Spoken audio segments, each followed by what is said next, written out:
Ashama harka fuunee akkam jirtanii kabajamtoota fi jaalatamtoota chaayinaal ayyaantu asallaa jiru jalatti argamtan nagaan koo bakka jirtatti isin haa qaqqabu.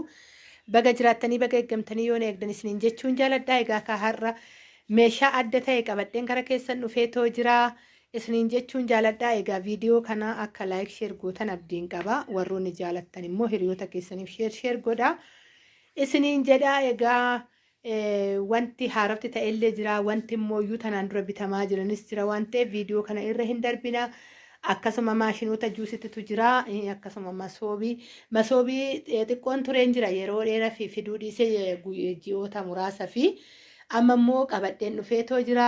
Warroonni xalabatanii meeshaa wajjin bakka tokko galuu waan jiruuf isiniin jechuun jaaladha. Egaa kaa masoobiiwwan tanaan dura irratti hojjedheen ture hagan dhiisuu hagan jedhuun gahe jechuudha. Maaliif baay'ee waddadee birraa haga 6,000 deemee jechuudha. Amma mooyyuu galata rabbii boota xiqqoo gadi deebi'ee jira isiniin jechuun jaaladhaa. Kana egaa meeshaa kana walitti makee waraabe kan namoota kana hundaatuyyuu warra meeshaa hin fixatinidha. Ammas garuu irratti hojjechuu waan an barbaadee fi fayyadamuu qabdu waan an jedhee fi wanti haarafti jiru jira. Wantan immooyyuu osoo hin bitin jalqaba ta'ee jira as keessatti waan ta'eef kanaafanidha jechuudha. Viidiyoo kana waraabe malee obboleewwan kun lachuu meeshaa mukaana biraa qabu. Akkasuma meeshaa manaa ganaa meeshaa mana guutuu xalabatu. Kanaaf walitti makamaa ta'e jechuudha. Kan abbaa tokkooti miti. Kanaafuyyuu isinis akkanatti akka isaanii kanatti kanaan dura isinitti himeen ture obboleettii tokko meeshaa baay'ee ta'e hanga meeshaa karaa 300,000 deemu bittee na biraa qabdi. Haga ammaan fe'amne meeshaa sun uffatarra jirti. Kanaafuyyuu akkasitti teechifachuu hin dandeessu yeroodhaa yerootti bittanii isiniin jechuun jaaladhaa. As keessaa kan meeshaan haarawa ta'ee isa argaa jirtan kana jookii kana jechuudha. Meeshaa isaa wajjiniin ani hin binne yeroo jalqabaati. Miidiyoonni adda addaa bitanii too dhiyeessuu danda'u. Ani garuu hin binne jalqabaa isiniin jechuun jira maamiloota koo biraa garuu warroonni xalabatan waan kana hin ajajinittiin fidha jechuudha. Kana akkasuma waa'ee maashina juusiitii fi waa'ee kanaa immoo yeroo jalqabaatiif ayidoonno miidiyaa biratti ilaaluu dandeessu garuu ana biratti yeroo jalqabaati isa kana egaa maaliin naan jechuu dandeessu akka argaa jirtan kuni. Isinittan argisiisaa sibiila 4 gamaa gamanaan gaxxamaa kanatti kan galuudha jechuudha. Laal asiinis 4 qaba.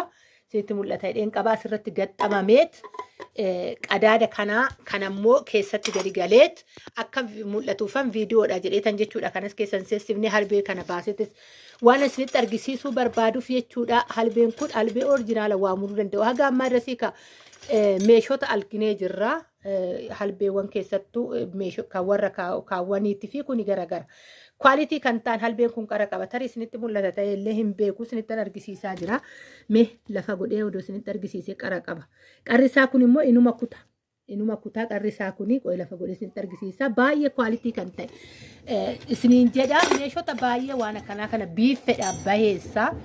Waan akkanaa kana fayyadamaayii isiniin jechuun jaaladha bitadha.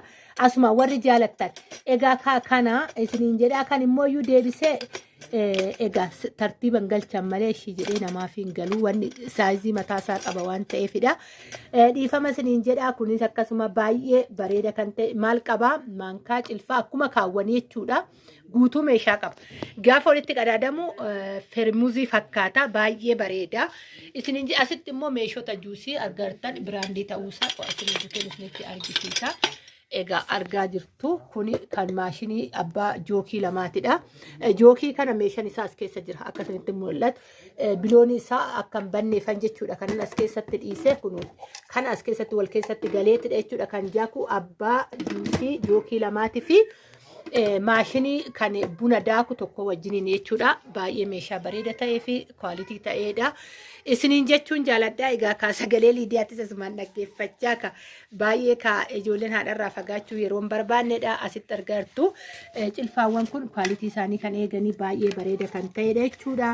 Hallichaadhaaf akkasuma diimaa waxii diimaadhaaf argaa jirtu asitti burcuqqoon kun darzana tokko bichaan baasee asitti argaa jirtu gimmaashaan jechuudha. Kun as keessa burcuqqootu jira darzana. Egaa meeshichas ilaaluu dandeessu. Sirchi godhattanii meeshota akkanaa kana jechuudha. Kwaalitinnatii isaa akka argaa jirtan kana sahaaninis darzanaadha. Inni kun kan abbaa tokkooti. Akkanatti kan abbaa tokkootidha. Isiniin jedha meeshaawwan kun kana mabiyaa kana jedhee yookaan maqraba daabboo haa ta'u biddees haa ta'u gaafa wanneedha irratti dhiyeessu baay'ee bareedduudha. Ishii kana jedhee kan akkanatti siniiwwan jedhee burcuqqoo bishaaniiwwanii kan burcuqqoowwan kunillee baay'ee bareeda.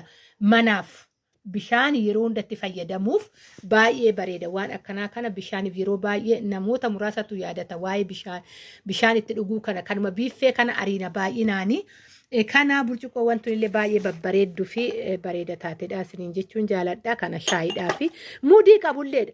Yoo baastaniitillee ittiin dhugdan harka namaatiif illee baay'ee bareedduwwanii. Isiniin jechuun jaaladha. Kanaadha.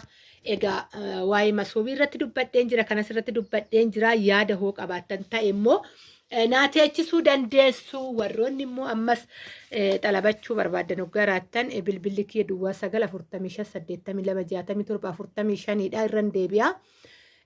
Duwwaa 945826745 taabbilee gubbaa irratti isin argattu. Isiniin jedha egaa kanaa meeshaaleen isaanii ganaadha. Obboleewwan kana lachuuyyuu ani yeroo baay'ee obboleewwan hin jedhu obboleewwan kootidha kan rabbiin naa kenne kanaafidha jechuudha. Maqaa dhabeetii miti maqaa barreeffachuu dhabeetii miti garuu yaa ta'u already obboleettiin tokko tanaan dura meeshaa galfattee kan turteedha kan karaa koo dhufte tuun immoo waggoota 2 kan wajjiniin waliin haasa'aa turreedha jechuudha. Ijoolleen kun hunduu nama sirriitti na beekuu danda'anidha. Hundi keessanuu na beektu miidiyaa irratti kaakara waggaa meeqatiidha jechuudha. Egaa kana oduu isinitti baay'isee ijaaf qalbii keessanirra naan bisaa hedduun isin jaaladha hedduun isin kabaja bakka jirtutti nagaanaa ta'a baay'ee.